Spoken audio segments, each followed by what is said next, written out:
अल्लाह को मंजूर है वही होता है बेटा।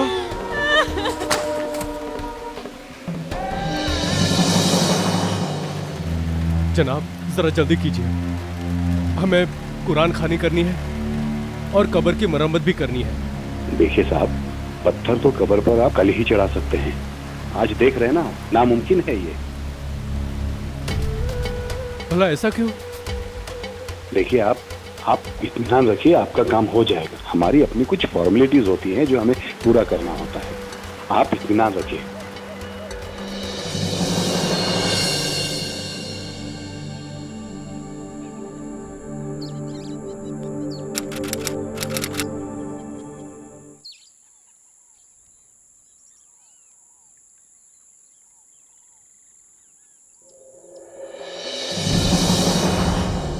बेटा कल तो हमने मट्टी अच्छे से डाली थी, लेकिन आज ये खुदरी क्यों है?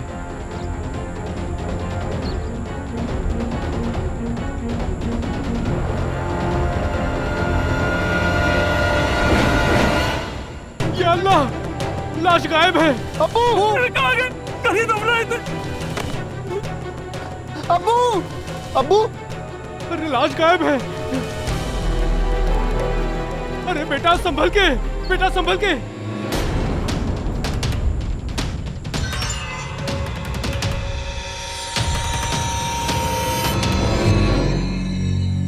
रजिया आपा, अब्बू की मैयत नहीं है वहां पर। क्या?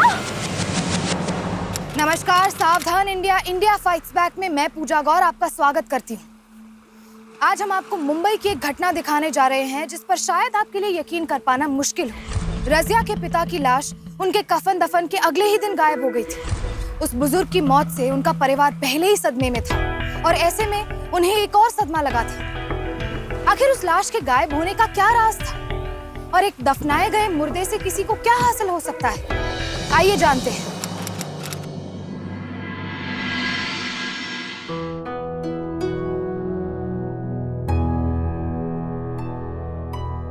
लीजिए चाय। फिर राज्यसभा में हंगामा हो गया। वो तो रोज का है। अरे हाँ, आप बता रहे थे ना कि आज आपको जल्दी जाना है। हाँ चला जाऊंगा, अभी तो सुबह हुई है। अम्मी, अब्बू, इतनी हाफ क्यों रही है? अम्मी, कल मेरी सहेली रजिया के पापा की मौत हुई थी ना, उनकी मैयत गायब हो गई उनकी कब्र से। या अल्लाह,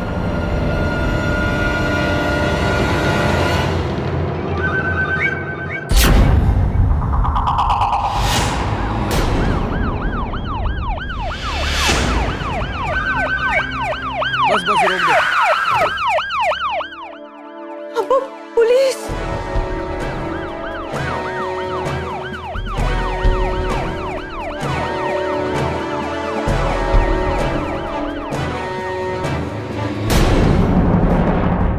सिद्दीकी जी, आपके कब्रिस्तान से इनके पिताजी की लाश गायब हुई है और इन लोगों का यह कहना है कि इनके जाने के बाद सिर्फ आप ही वहां पर थे, इसलिए आपको हमारे साथ पुलिस स्टेशन चलना होगा।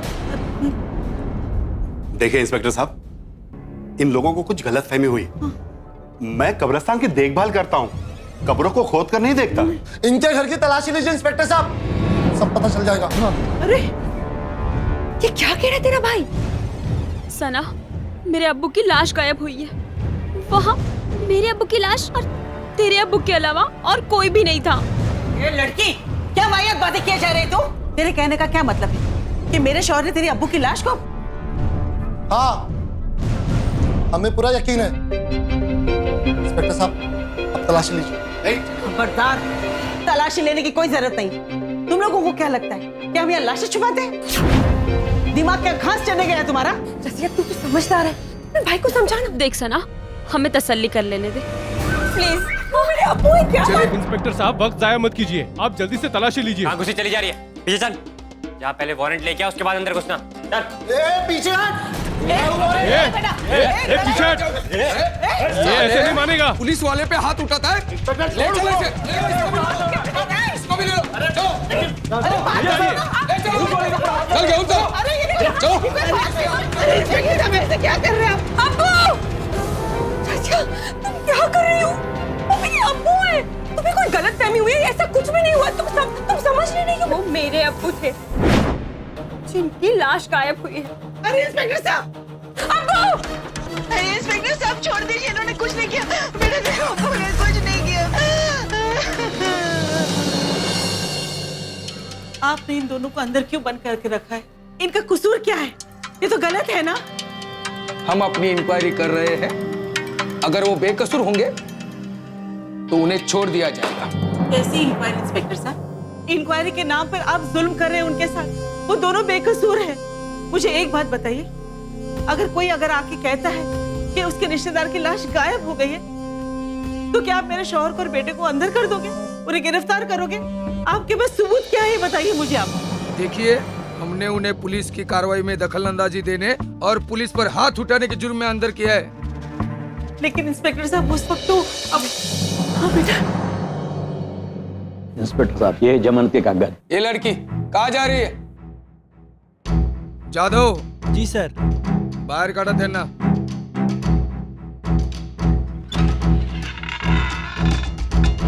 बेटा, ये तो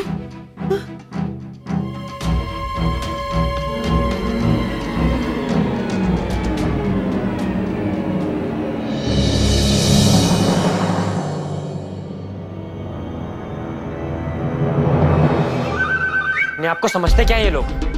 अब्बू, मैं इन लोगों को छोड़ूंगा नहीं। बेटा शांत हो जा। ले, पुलिस घर तक पहुंच चुकी है, समझा? समझदारी से काम ले थोड़ा। हाँ?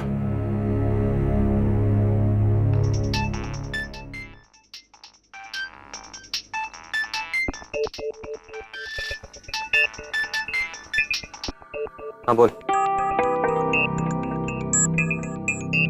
हाँ, मेरे अब्बू पे शक हो गया। मुझे लगता है कि लाश अब्बू ने ही गायब की। हाँ हाँ, मैं आ रहा हूँ।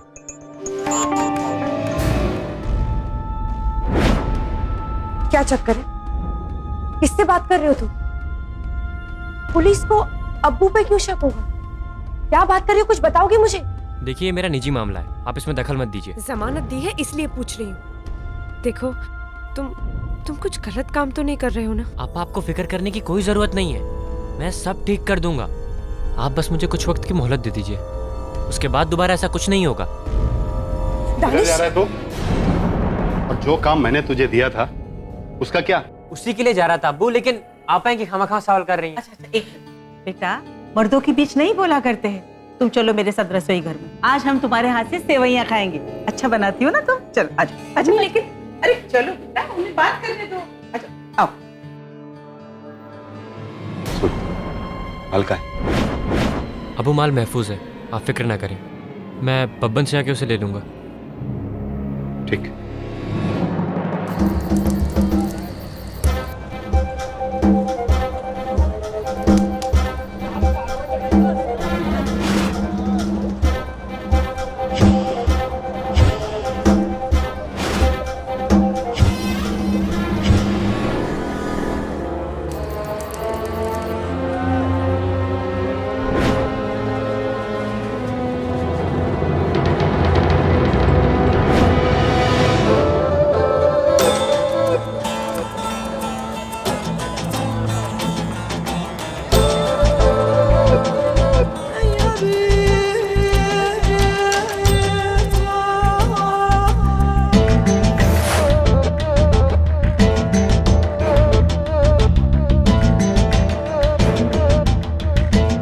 ताजा है ना? क्या बात कर रहे हैं सलीम भाई, अब्बू के माल में कभी आपको कोई शिकायत मिली है? आप बिल्कुल बेफिक्र रहें, माल एकदम ताजा है। रफीक, अरे रफीक, चले आज ही माल रवाना कर देना दुबई। और सुन, पुलिस वाले से जरा होशियार रहकर। वैसे ही दानिश के अब्बू पर नजर गड़ गई है पुलिस की। सलीम भाई, एहतियात बरतिएगा, मेरे अब्बू पे कोई बात आनी नहीं चाहिए। कल तो जैसे तैसे जमानत हो गई, लेकिन घबराओ मत दानिश मियां, बिल्कुल एहतियात बरतेंगे। अब बेफिक्र होकर जाइए घर, जाइए। चले पत्ता बच।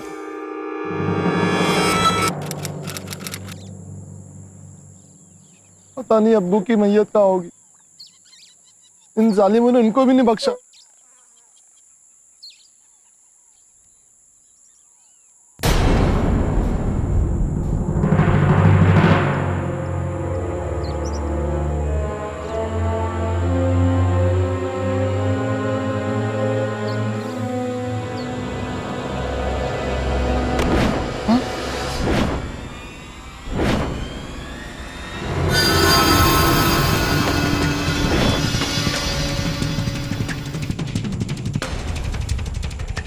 खालू, अब्बू की मैयत वापस आ गई।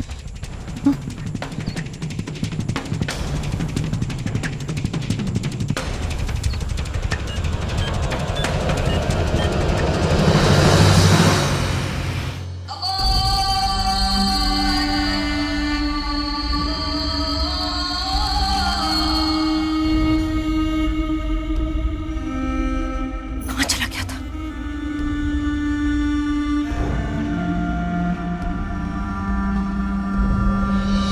कहिए सिद्दीकी साहब, मैं आपको ये बताने आया हूं कि लाश मिल गई। आज रात को ही उसे किसी ने वापस दफना दिया है।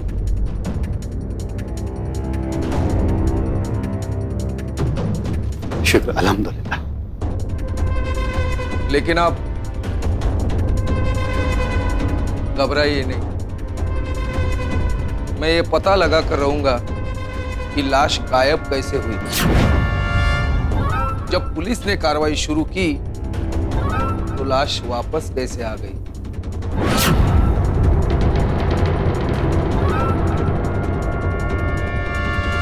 इस कब्रिस्तान में बहुत ही अजीब सा घटनाक्रम चल रहा था। ये सारी बातें इस ओर इशारा कर रही थी कि सिद्दीकी, जो कि इस कब्रिस्तान का केयरटेकर था, कहीं ना कहीं इस कांड से जुड़ा हुआ था। दूसरी ओर उसका बेटा दानिश अजीब से हालात में कुछ सामान सलीम नाम के आदमी को देता है। आखिर क्या था इस सामान में? ये सारी बातें उसकी बहन सना के दिमाग में कई सवाल खड़े कर रही थी। जिस तरह आप इस घटना की कड़ियां जोड़ने में लगे हैं, उसी तरह सना भी इसी में उलझी थी। तो क्या जो लाशों के साथ हो रहा था उसमें उसके अपने अब्बा और भाई भी शामिल थे?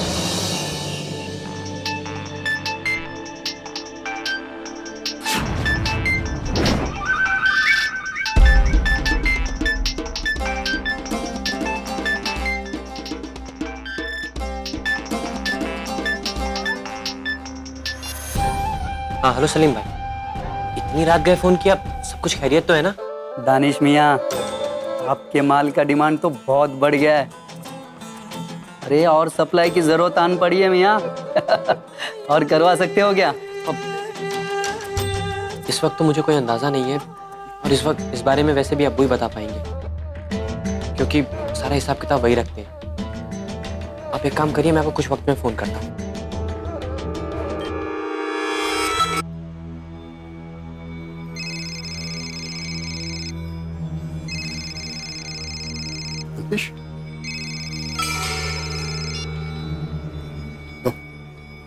क्या हुआ? अब्बू सर, आप बाहर आइए। एक मिनट रुक।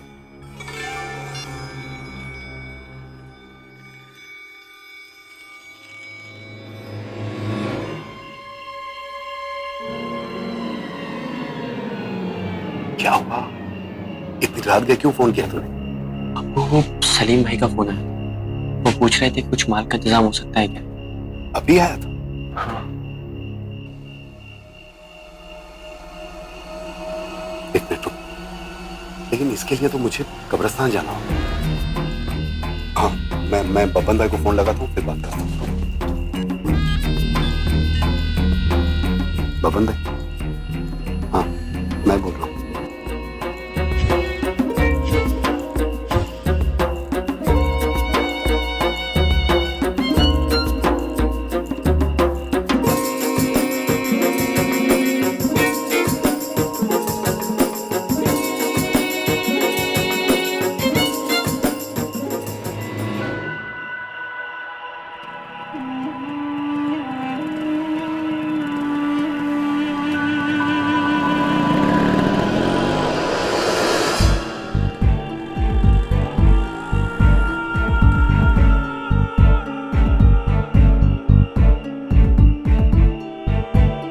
ये लोग इस वक्त कहाँ जा रहे हैं?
अब्बू आप बब्बन भाई के साथ घर चलिए, मैं सलीम भाई की बाइक पे घर पहुंचता हूँ।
सलमा, जी ये ले, ये फ्रीजर में रख दे। फ्रीजर में क्यों? माल ताज़ा है, फ्रीजर में रहेगा तो अच्छा रहेगा। कल ही इसकी डिलीवरी देनी, रख दे उसे। अब आप ये काम छोड़ क्यों नहीं देते हैं? हर वक्त खौफ के मारे जिंदगी गुजर रही है, ऊपर से कब्रिस्तान में बैठकर ऐसा नापाक काम करना। मुझे कोई शौक नहीं ये सब काम करने का, समझी? लेकिन घर का पेट कौन चलाएगा? चलाना पड़ता है, समझी ना? लाशें दफना के घर का खर्च नहीं चल सकता। जिंदा लोगों ने तो हमारा साथ दिया नहीं कभी, मरने के बाद कम से कम वो लाशें तो हमारा क्या बात कर रहे हैं आप लोग? ऐसी कौन सी कमाई है जो कब्रिस्तान से आती है? वो अरे कुछ नहीं बेटा, वो बेटा तुम्हारे अब्बू कब्रिस्तान के मैनेजर है ना, तो कमाई तो वहीं से आएगी, है ना? क्या छुपाया आपने इस फ्रिज में? कुछ नहीं बेटा, इसमें कुछ। अम्मी कुछ गलत हो रहा है इस घर में। अब्बू क्या गलत हो रहा है? आप ऐसा कौन सा काम कर रहे हैं जिसके लिए आपको रात रात भर बाहर रहना पड़ता है दानिश के साथ? ये पैकेट में क्या है जो अम्मी ने फ्रिज में रखे? दानिश कुछ खतरनाक लोगों को ये पैकेट देकर आया है। तमीज लड़की, जुबान संभाल कर बात कर। ये तेरे अब्बू है, इज्जत से बात कर। पता नहीं रही है मुझे। बता दो उसे। क्यों नहीं बताती तुम उसे कि मैं जो कुछ भी कर रहा हूँ अपने बीवी बच्चों के लिए तो कर रहा हूँ? हेलो, किसका फोन है बेटा? सना, किसका फोन है बेटा? दानिश। क्या हुआ दानिश को? दानिश को क्या हुआ? अब्बू, दानिश का एक्सीडेंट हो गया। वो कब्रिस्तान के बगल वाले हॉस्पिटल में है। पता नहीं, चलिए।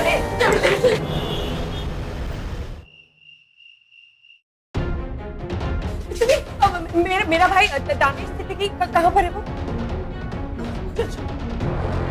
दानू, डॉक्टर साहब, डॉक्टर मेरा डॉक्टर साहब, मेरा भाई दानिश। मेरा बच्चा कैसे है डॉक्टर साहब, बताइए। I'm sorry. हम उन्हें बचा नहीं पाए। नहीं, ये हालत नहीं, मेरा बच्चा। या अल्लाह, या खुदा, ये क्या हो गया? दानिश, मेरा बच्चा, ये क्या हो गया? मेरा बच्चा, दानिश, मेरा बच्चा, आंखें खोल, मेरा बेटा आंखें खोल, तेरी अम्मी देख तुझे बुला रही है, मेरा बच्चा। या खुदा, ये क्या हो गया? मेरा बच्चा मुझे चाहिए, किसी हाल में मेरा बच्चा मुझे चाहिए। दानिश उठना, या अल्लाह। सना,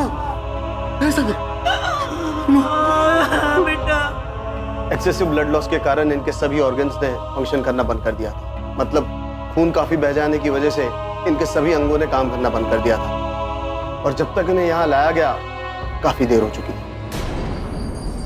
ये इनका डेथ सर्टिफिकेट है। खून काफी बह गया है, इसलिए बॉडी फूलने के चांसेस है। बॉडी ज्यादा देर मत रखिएगा प्लीज। अल्लाह ने आपको बुरे कर्मों का फल दिया है।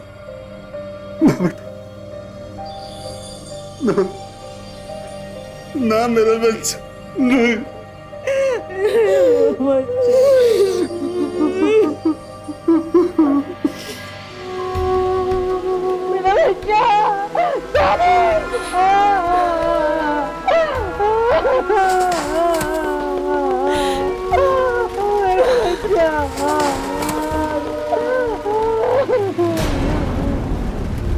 तुम्हारे भाई के साथ जो भी हुआ उसका मुझे बहुत दुख है।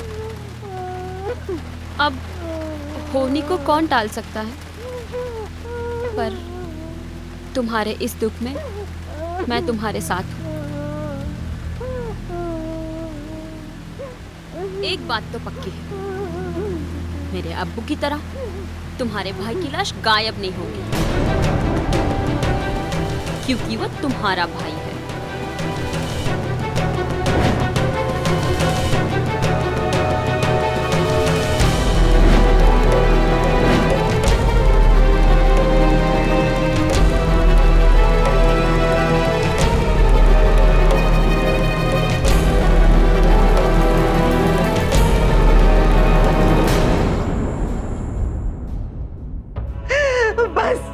बस बहुत हो गया, हमें फौरन धंधा छोड़ दीजिए।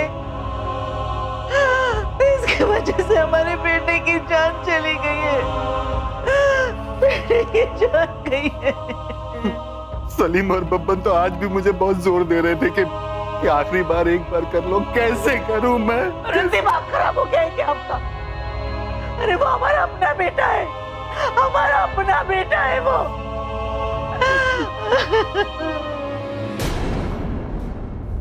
एक बात तो पक्की है, मेरे अब्बू की तरह तुम्हारे भाई की लाश गायब नहीं होगी, क्योंकि वो तुम्हारा भाई है।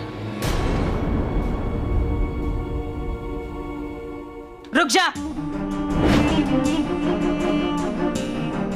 क्या कर रही है तू? सबूत इकट्ठा कर रही हूँ जो मेरे भाई और ना जाने कितने बेगुनाहों को इंसाफ दिला सके। लाशों का इस तरह मिलना, उसके बाद अब्बू का न जाने किसी से छुप कर मिलना। दानिश कहीं जाता ये पैकेट्स लेकर, मैं जानना चाहती हूँ इन पैकेट्स में है क्या? कोई मुझे बताता क्यों नहीं? एक बात तुम अपने जहन में अच्छी तरह से डाल लो बेटा, कि तुम्हारे अब्बू और तुम्हारे भाई जो काम किया करते हैं वो इस घर की भलाई के लिए क्या करते हैं। और अगर इस फ्रिज को खोलने के बाद तुम्हें थोड़ी सी भी शर्मिंदगी महसूस हुई तो ये समझ लेना कि मेरा तुमसे कोई सरोकार नहीं है। मैं तुझे अपने शौहर पे भी मार सकती हूँ, समझी तू? अरे कुछ तो शर्म कर तू, कुछ तो शर्म कर। आज तेरा भाई मरा है। पर भाईजान की मैयत गायब नहीं होगी मम्मी, क्योंकि वो आपका बेटा है। लेकिन किसी के ईमान का क्या भरोसा? मैं उसकी हिफाजत करूंगी और ये घिनौना काम मैं हरगिज नहीं होने दूंगी, चाहे वो जो भी। मैं नहीं जानती। मेरे बात सुन, मेरी बात सुन बेटा। ये क्या क्या बोल रही है ये? चुप रही है। कितनी बदजुबान हो गई है ये लड़की।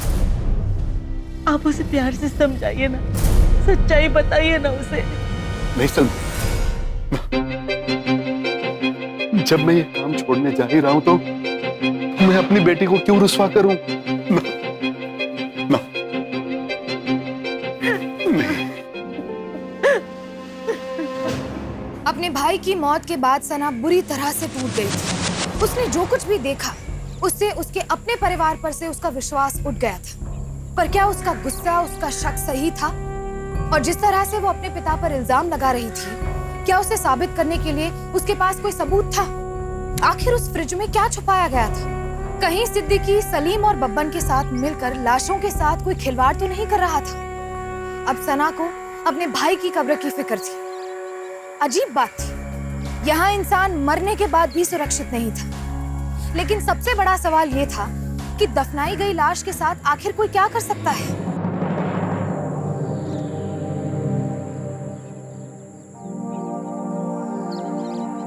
आपा, मैं भी कुछ।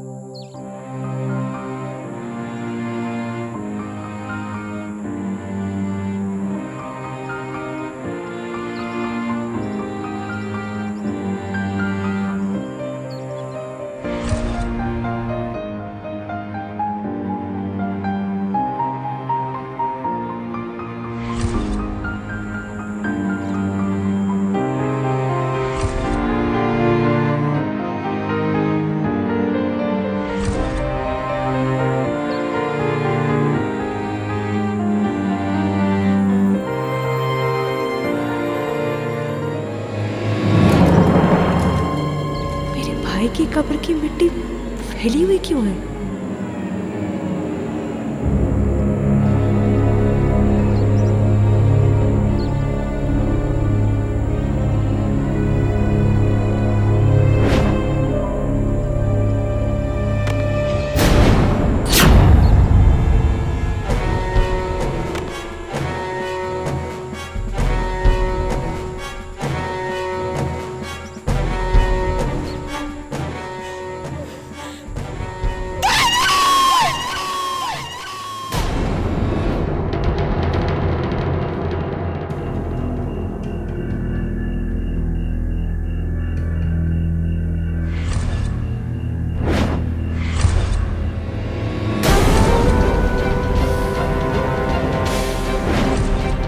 एक बात तो पक्की है, मेरे अब्बू की तरह तुम्हारे भाई की लाश गायब नहीं होगी, क्योंकि वो तुम्हारा भाई है।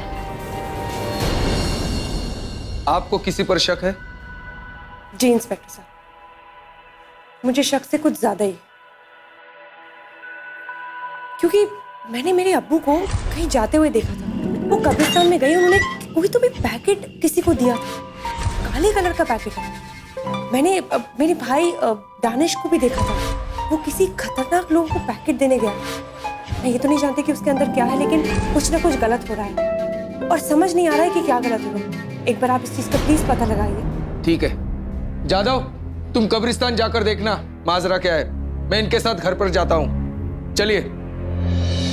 अरे भाईजान, अरे आप ये काम क्यों छोड़ रहे भाईजान? अरे ये कमाने का अच्छा जरिया है।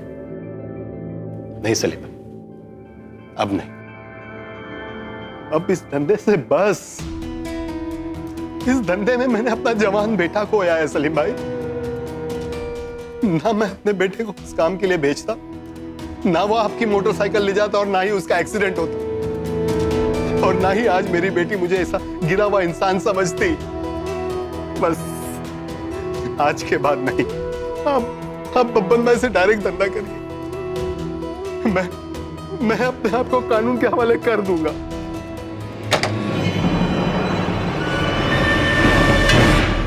क्या है इस पैकेट में? अरे कुछ नहीं सब। अभी दिखा क्या है इसमें? कुछ नहीं सब। अरे निकल बाहर, निकल।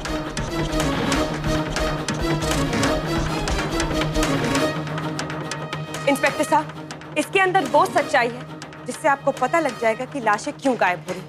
तुम्हारे कहने का मतलब कि इसमें लाशों के बॉडी पार्ट्स हैं? लाजमी है।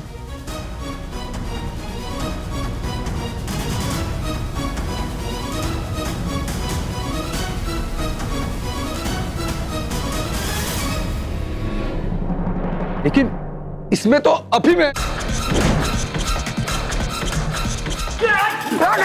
पकड़ो उसे। सिद्दीकी साहब, क्या है ये?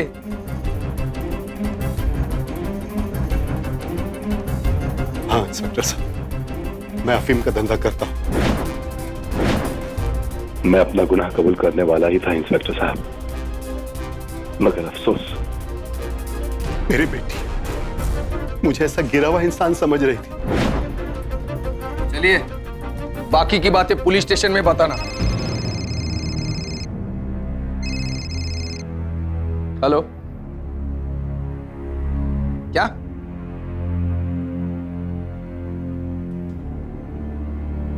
तुम्हारे भाई की लाश तो कब्रिस्तान में ही है। चलिए इंस्पेक्टर साहब।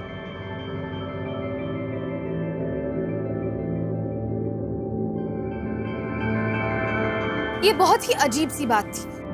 लाश पहले गायब हो जाती थी, फिर वापस आ जाती थी। अगर कोई लाश निकाल लेता था तो फिर उसे वापस क्यों रख देता था? या फिर हो सकता है कि मुजरिम सतर्क हो गया था। जो भी हुआ, उसने सना और उसकी माँ के बीच फासला बढ़ा दिया था। अरे एक तो कुदरत ने मेरा बेटा मुझसे छीन लिया और तुमने अपने अम्मू को, अरे वो तो जा ही रहे थे ना पुलिस स्टेशन अपना जुर्म कबूल करने। मैं चाहे जो भी हो, उन्होंने जुर्म तो किया ना। हाँ, उन्होंने जुर्म किया है, लेकिन उनका जुर्म इतना बड़ा नहीं था जितना तुमने उसे बना दिया है। तुम्हारी जैसी लड़की के लिए मेरे घर में कोई जगह नहीं। निकलो मेरे घर से। जाओ। अम्मी मैं नहीं जाना चाहती। मैं तुम्हारी शक्ल भी नहीं देखना चाहती। जाओ तुम यहाँ। जाओ यहाँ से।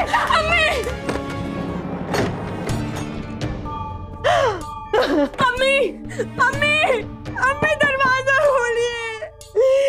अम्मी दरवाजा खोलिए। मेरे परवरदिगार में कहाँ जाओ।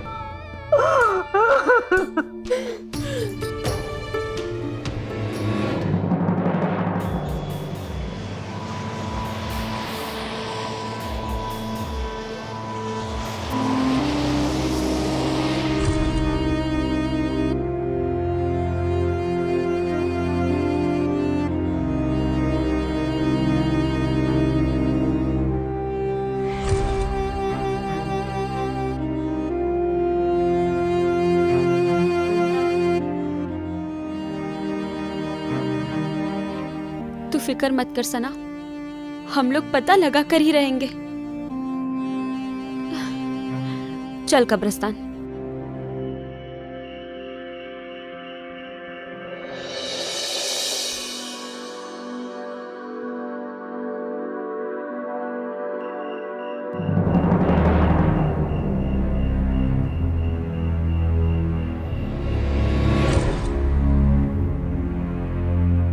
आपा, हमें भी कुछ।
हाथ दो हाथ दो हाथ दो।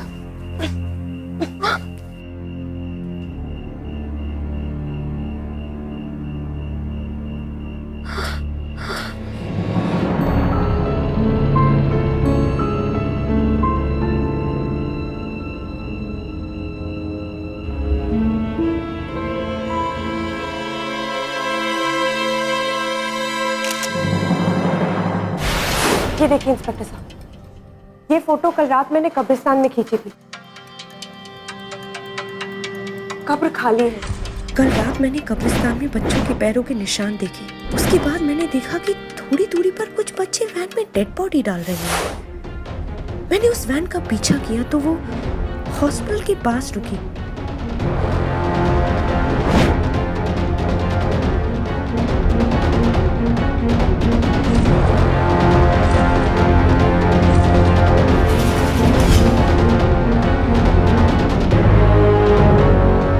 और हॉस्पिटल में मैंने जो देखा उसके बाद तो मेरे होश ही उड़ गए। वहां डॉक्टर खान डेड बॉडी को ऑपरेट कर रहे थे। I am sorry.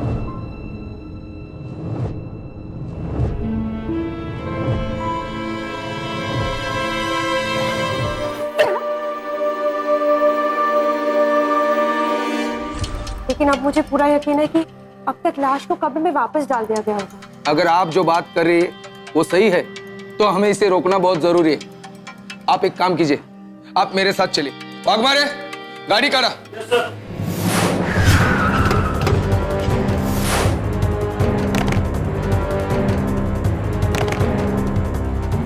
सर, लाश तो ये पर है। हाँ, जरा लाश के ऊपर से कपड़ा हटाना।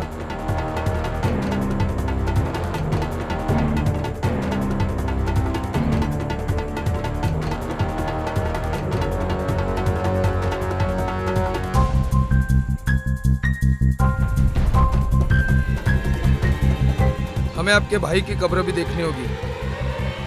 हाँ जी इंस्पेक्टर साहब, यही है मेरे भाई की कब्र।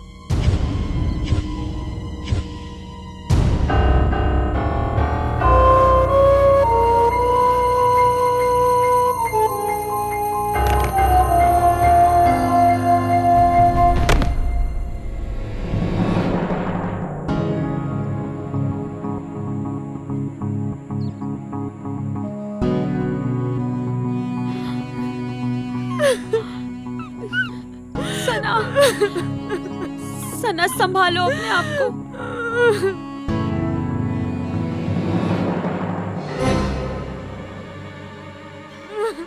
इंस्पेक्टर साहब, उन्हें मेरे भाई की भी।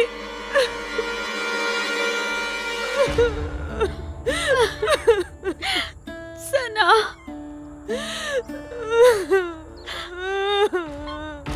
सना संभालो अपने आप को। सना, मेरा भाई।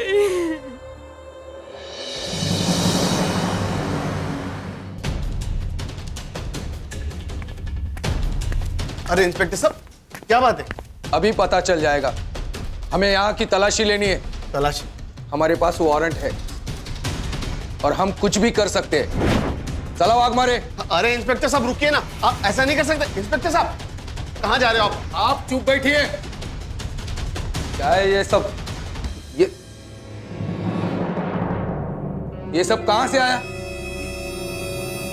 ये सब डोनेटेड है। डोनेटेड है सब। मैंने खुद अपनी आंखों से आपको ये घिनौनी हरकत करते हुए देखा है। कम से कम झूठ तो मत बोलिए, अल्लाह के कहर से डरिए।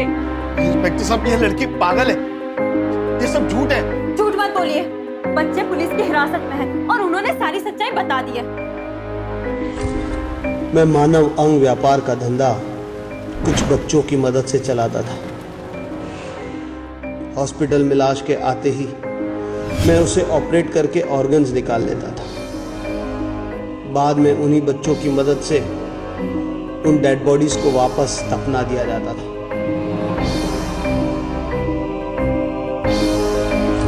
डॉक्टर साहब, अब पुलिस स्टेशन चलिए। वाघमारे, घेऊन जाए ना।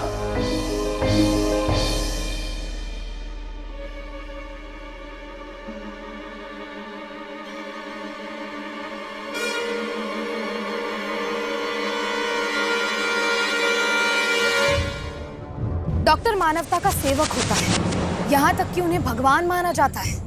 लेकिन कुछ लोग अपनी लालच में गिरकर इस प्रोफेशन को बदनाम कर रहे हैं। डॉक्टर खान उन हैवानों में से हैं जो पैसों की लालच में आकर मुर्दों तक को नहीं छोड़ते। तो जरा सोचिए कि पैसों की लालच में वो जिंदा लोगों के साथ क्या करते होंगे।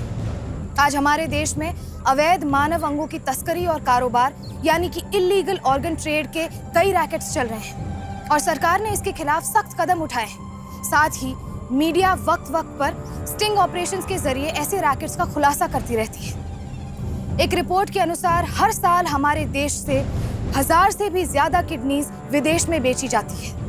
अगर कभी आपको या आपके किसी करीबी को ऑर्गन ट्रांसप्लांट की जरूरत पड़े तो ये जरूर चेक कर ले कि वो ऑर्गन किसी ऑथोराइज्ड डोनर का ही है। सिद्दीकी और सलीम को नशीली दवाओं की तस्करी करने के लिए narcotic drugs and psychotropic substance act के तहत 2 साल की सजा सुनाई गई।